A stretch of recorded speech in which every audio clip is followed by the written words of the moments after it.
any society, once the rule of law breaks down, a country is finished. Thus, clear-thinking Americans should condemn the murder of late-term abortionist Tiller.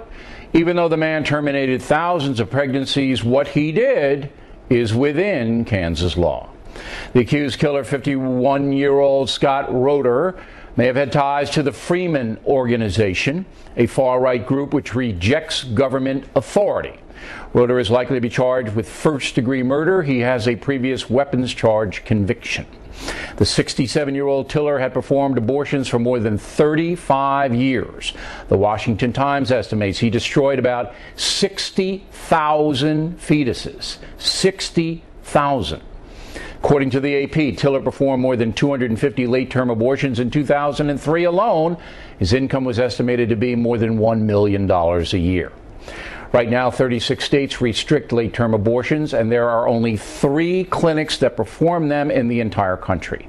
Medical consensus is that late-term abortions are rarely necessary because technology can now pinpoint major pregnancy problems much earlier than 21 weeks. Thus, very few American doctors will perform the operation. None of that seemed to matter to Tiller, nicknamed the baby killer by pro-life groups, who stated he was helping women. Tiller stated that. Now, when I heard about Tiller's murder, I knew pro-abortion zealots and Fox News haters would attempt to blame us for the crime, and that is exactly what has happened. Writing in the New York Daily News, reporter Helen Kennedy was very, very sympathetic to Tiller and called my reporting on him rants. Now, Kennedy has lied about us before, so her spin comes as no surprise. Arianna Huffington immediately let her fanatics loose. Mary Mapes, Dan Rather's former producer, who was fired from CBS over false story on President Bush, wrote on the Huffington Post, quote, "I felt just sick when I saw the bulletin about the murder of Dr. George Tiller. I can already envision the backpedaling and rationalizing that we'll hear from longtime Tiller critic Bill O'Reilly." No backpedaling here, madam. Unlike you, I report honesty. Every single thing we said about Tiller was true, and my analysis was based on those facts. The far-left lunacy continued with Daily Kos editor Marcos Miletis, quote, "Who'll be the next target of O'Reilly's and Beck's ire to get gunned down by a domestic conservative terrorist?" As the Catholic League pointed out today, the hateful Kos is bashing me right above an ad for an upcoming interview with Bill Ayers. Perfect. Finally, far-left Kansas City Star columnist Mike Hendricks wrote, quote, "The murder accomplices include everyone who has ever called Tiller's late-term abortion clinic a murder mill, whoever called Tiller the killer." Now, it is clear that the far left is exploiting the death of the doctor. Those vicious individuals want to stifle any criticism of people like Tiller. That and hating Fox News is the real agenda here.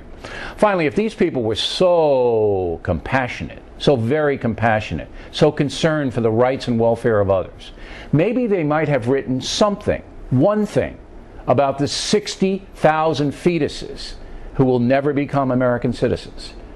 Or am I wrong? That is a memo. Now for the top story tonight, reaction to the Tiller murder. Joining us from Kansas City, Chris Kobach, a law professor at the University of Missouri who's running for Secretary of State in Kansas, and Dr. Brian Russell, a psychologist and lawyer who teaches at the University of Kansas. Now, Dr. Russell testified twice in front of the state legislature in Kansas about the abortion problems they're having there. Was Tiller involved in that testimony, Doctor? Yes, Tiller actually spurred the legislative effort to tighten up the restrictions on late-term abortions, and because of the unwavering support of Governor Sebelius, who, as you know, is now Secretary of Health and Human Services, the legislature here was never able to effectively do that, never able to effectively curtail Tiller's practice at all. So he found himself essentially able to perform late-term abortion on demand. Now, he was acquitted, Tiller was, of charges brought against him, misdemeanor charges, that he violated regulations in the abortion process, and many liberal writers and liberal people use that as a justification and said, look, Tiller's a law-abiding citizen. He doesn't deserve any scorn at all. What do you say to that, Doctor?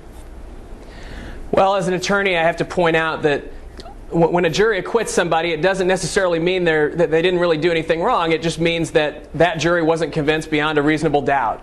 And so I don't think that acquittal means that Tiller was operating fully within the law. I think it means that he was operating within a legal system that was not enforced really much at all, with the blessing of a very sympathetic governor. Okay, now, Mr. Kobach, are you sympathetic to the plight of Tiller and now his family, and he's shot down in church, and I mean, how do you feel about this? Oh, it's just a horrible, horrible incident. I mean, to be gunned down anywhere is, of course, horrific, but in church with his wife there, his friends all around him, I mean, it's unimaginable. But, you know, there's another loss here that I think we need to talk about, and you touched on it in your talking points, and that's the loss to the rule of law. You know, the wheels of justice grind very slowly and frustratingly slowly sometimes in our system, but we have to let those wheels grind on. And I am convinced that eventually Tiller would have been successfully prosecuted. The charges you mentioned were actually sort of a peripheral charge concerning a second opinion, but the central crime that Tiller almost certainly was committing was the crime of performing illegal late-term abortions. It's against the law in Kansas to have a late-term abortion after 22 weeks. Okay, but he wasn't convicted of that. You know, is it fair to say that... But those charges were dropped.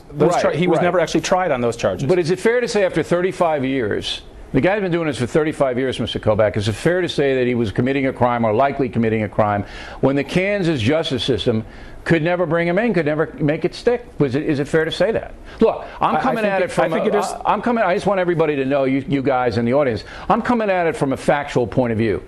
The man aborted 60,000 fetuses, potential human beings, all right? Human beings to some, not human beings to other, but to everyone, 60,000 potential human beings were aborted by the man who made millions of dollars doing it.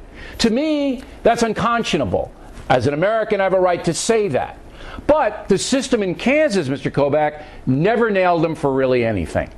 It's important to recognize that the Kansas Attorney General in 2006 brought charges on both of those two crimes, and then there was a political changeover, and the new Attorney General, who had been supported with funds from Dr. Tiller, came in and dropped those central charges that I was talking about. But the people of Kansas, who really hold power in the state, Dr. Russell, didn't demand that this guy be put out of business. Look, there are only 3 doctors who do this in the United States of America. 3. Okay? I mean, come on. But the people of Kansas sat there for 35 years and allowed this mill to take place. Now, do you guys agree with me that the far left is exploiting this, trying to shut guys like me up by saying O'Reilly's responsible for this murder? You go, doctor, first. Absolutely, and let me tell you, as an expert witness who testifies about people's motivations for committing crimes, ideologically driven killers rarely are influenced by anything other than their ideology. And Obama got this wrong a few days ago when he said that people become terrorists because they hear what's going on at Gitmo. No, they don't. They become terrorists because of ideology. And just like this guy, almost certainly and exclusively because of ideology, shot Tiller. These people who are saying that this drivel to you are as far off on their side of the issue as this shooter is on his. And what do you say to that, Mr. Kobach? You can wrap it up for us. I agree. It's absurd to pin blame on you. You know, what those writers of those stories, if they'd done their research, they would have learned that this shooter, back in 1996, was charged for illegal use of explosives or possession of explosives. This guy had a long history of criminality. On the air then. And you didn't turn him into the criminal he is, and neither did the pro-life movement. All right, he was there already long ago. Yeah, I don't think anybody wins on something like this, as you guys stated. It's a sad day in America. Next.